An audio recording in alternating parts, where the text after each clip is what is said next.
связи с ухудшением погодных условий, то есть метели, на территории Актюбинской области закрыты 2 участка автодороги республиканского значения и 2 участка автодороги областного значения.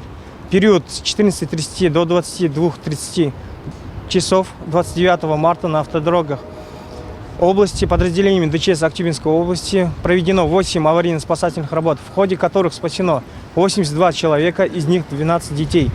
Пострадавших и погибших нет. На спасательные работы были задействованы 25 сотрудников и 9 единиц техники службы спасения, а также сотрудники департамента полиции и дорожных служб в общем количестве 55 сотрудников и 35 единиц техники.